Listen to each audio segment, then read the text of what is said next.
She introduced me as the sponsor at her birthday dinner, then slid me the bill for a table I didn't order. I didn't argue, just paid for my meal and left. 48 hours later, the restaurant manager called about a card dispute with her name on it. I have always believed that you can tell a lot about a person by how they treat those they think they do not need. For the last 2 years, I have been dating a woman who treated me like the most important person in her world when she wanted something and like a piece of background furniture when she did not. The problem was, I was too busy being the provider to notice I was also considered the help. My name is David. I am 52 years old and I own a commercial waste management company. It is not a glamorous job. My days are filled with logistics, dumpsters, and industrial contracts, but it is a very successful business that I built from the ground up with 2 decades of hard work. It has afforded me a lifestyle I never imagined when I was a young man driving a single beat-up truck. 2 years ago, I met Megan.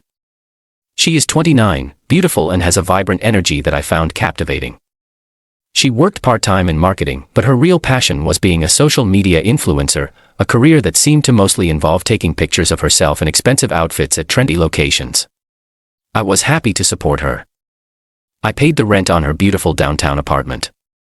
I covered the payments on her luxury SUV. I funded the vacations that provided the backdrop for her online life. I thought I was being a good partner. I see now I was just being a good employer. The disconnect between our worlds became a quiet source of tension. My friends are guys I have known for 20 years, plumbers, electricians, and other business owners. We drink regular beer and talk about football. Her friends were a rotating cast of other aspiring influencers and hangers-on who spoke in a language of brand deals and online engagement. When our worlds mixed, she would get a tight, strained look on her face. The breaking point came last Saturday, on her 29th birthday. She decided she wanted to celebrate at the Oak Room, one of the most exclusive and expensive restaurants in the city. She did not just want a table for 2, she wanted to host a party for 12 of her closest friends. She told me she wanted it to be a night she would never forget. She had no idea how right she was. She left all the arrangements to me. I called the restaurant, a place I actually frequent for business dinners. I know the manager, Carlos, and he always takes good care of me. I booked a private section, confirmed the reservation and left my credit card on file, as is their policy for large parties. The unspoken understanding, as always, was that I would be taking care of the entire bill. The night of the dinner, I wore a tailored suit and my best watch. I wanted to make her proud. When I arrived, she was already there, holding court with her friends, a glass of champagne in her hand. She looked stunning and for a moment I forgot all the little red flags. She kissed my cheek and thanked me for arranging everything. The dinner was a performance. Her friends talked about their recent trips, their new designer bags and their social media strategies. I was an alien at the table, a silent observer from another planet. About an hour in, a woman who had just joined their circle, someone named Madison, asked the inevitable question. "So, Megan, I have never heard the story of how you two met," she said, gesturing toward me. The whole table went quiet, looking at us. Megan gave a little laugh, a high-pitched, practiced sound. She waved her hand dismissively in my direction. "Oh, Madison, this is David," she said, her voice dripping with condescension disguised as a joke. "He is my sponsor. He makes all of this possible." The table erupted in laughter, not kind laughter, but the sharp, cruel laughter of an inside joke that I was not a part of.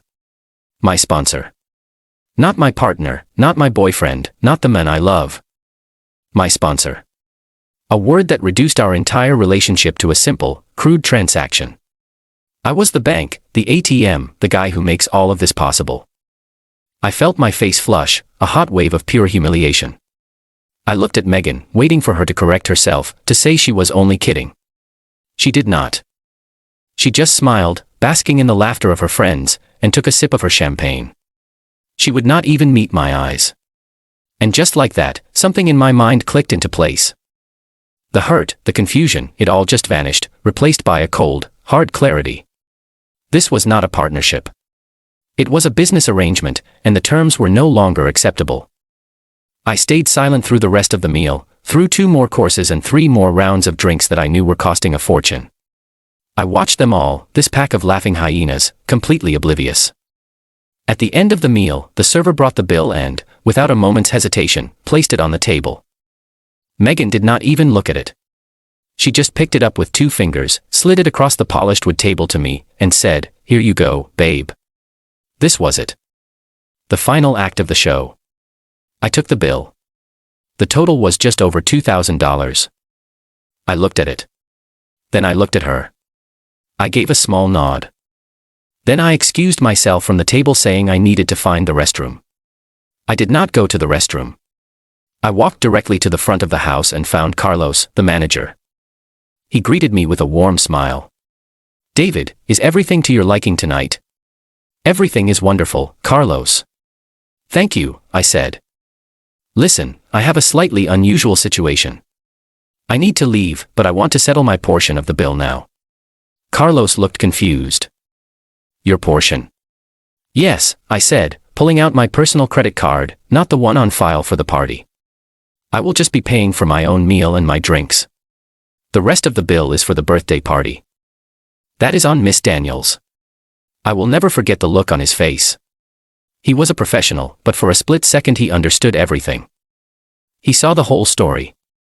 He simply nodded, went to his terminal, and printed out a separate bill for my steak and 2 glasses of whiskey. It came to $180. I handed him my card. When he brought the slip back, I wrote in a $200 tip. "For you and your staff, Carlos," I said quietly. "I am sorry for any awkwardness this causes." He shook my head. "Do not worry about it, David. We will handle it." I walked out the front door, got in my car, and drove home. My phone did not start buzzing for another 15 minutes. First, a text from Megan. "Where are you? Are you coming back?" Then, 10 minutes later. "Mark, the waiter came back with the bill. What did you do?" And finally, the frantic phone calls began. I ignored them all. I got home, poured myself a drink, and sat in the quiet of my apartment. The silence was the most beautiful sound I had ever heard. I was done being a sponsor. Update 1.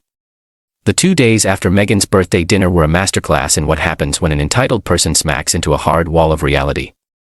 The frantic calls and texts continued late into that Saturday night. I did not answer a single one. The voicemails she left were a journey.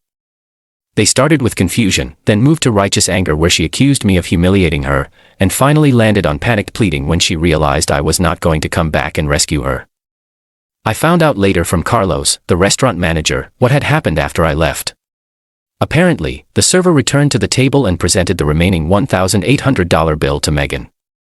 She had laughed at first, thinking it was a joke. When she realized it was not, she caused a scene. She told that there had been a mistake, that I was paying for everything. The server calmly explained that I had already settled my personal check and left. Her friends, the ones who had laughed so hard at her sponsored joke, suddenly went quiet. None of them offered to chip in. They all just stared at her, expecting her to handle it. In the end, she had to put the entire amount on her own credit card, a card I now know was already nearly maxed out. Her public performance as the carefree birthday girl had ended with her being personally on the hook for a massive bill she never intended to pay. She did not come home that night. I figured she stayed with one of her friends.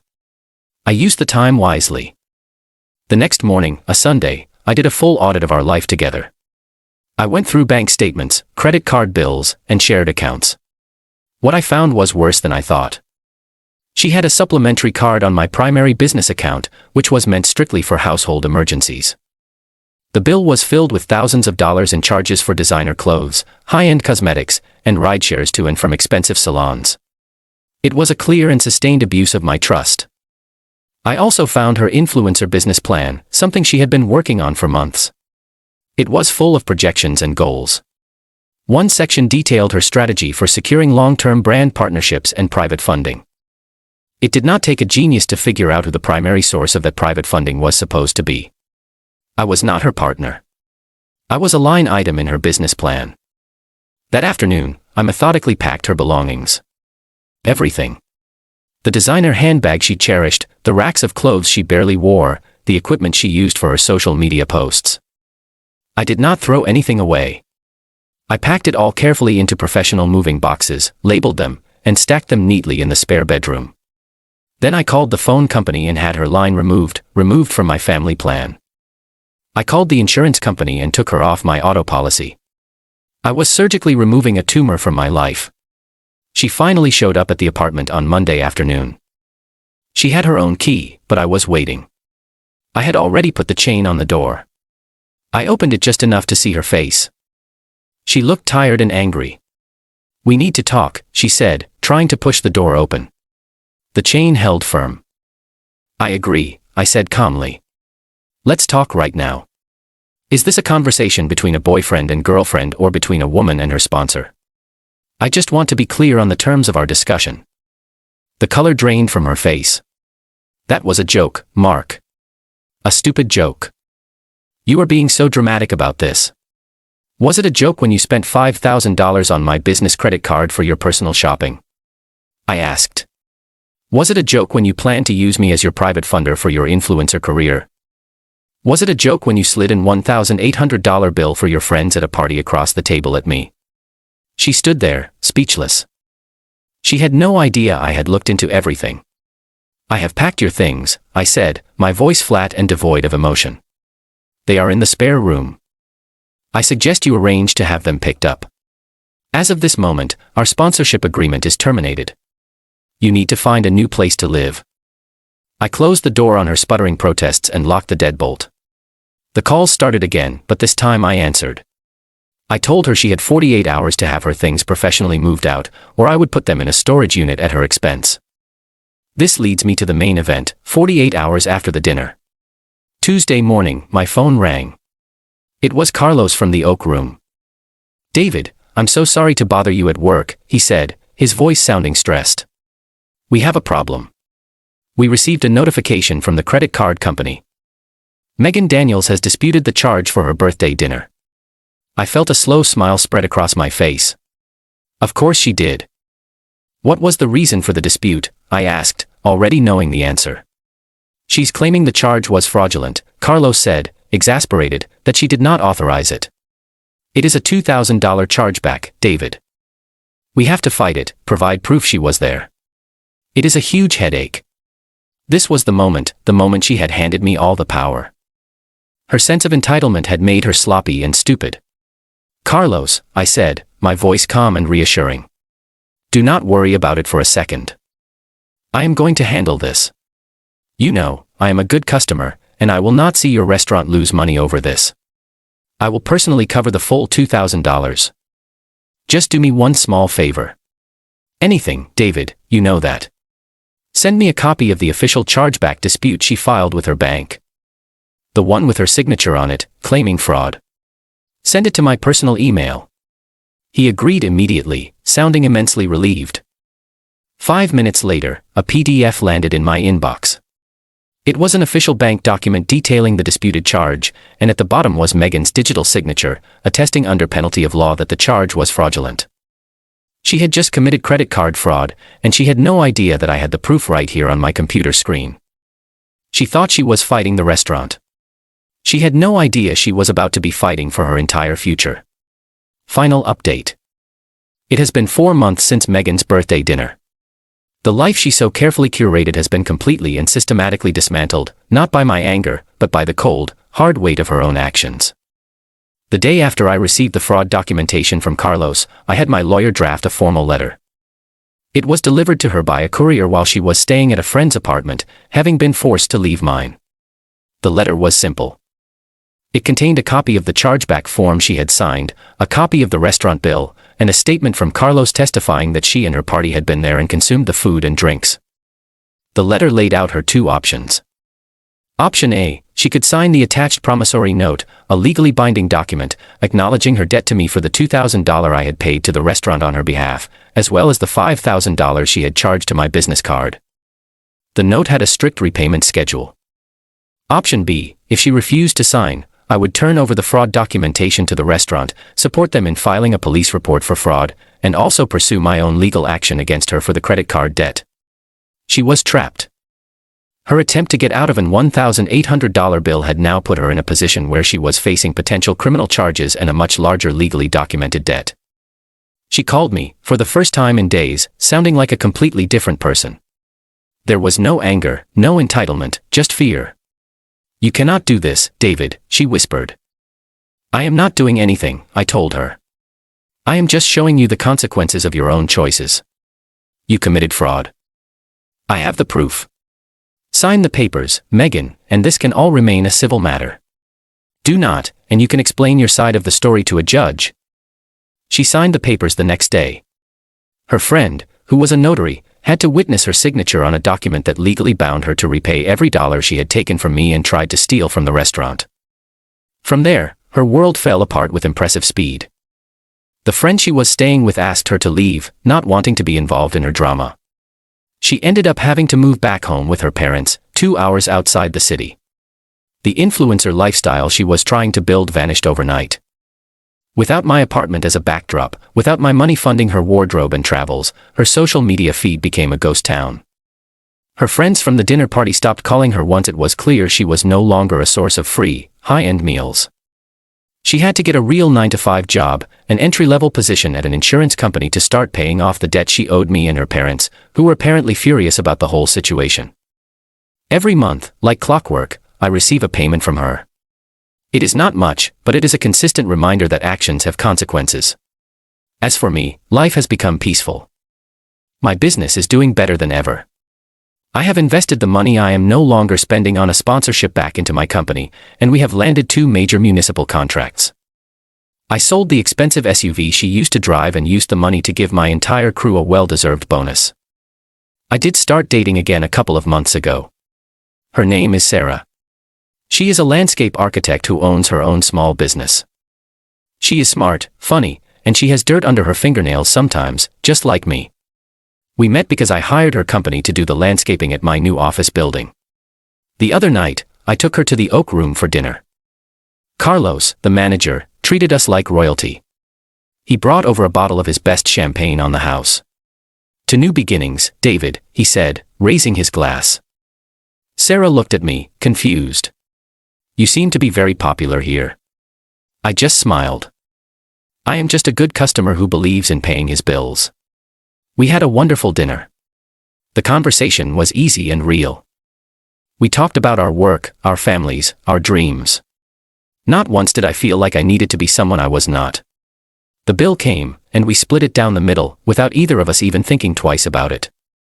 As we were leaving, I saw a young woman at the bar who looked vaguely familiar.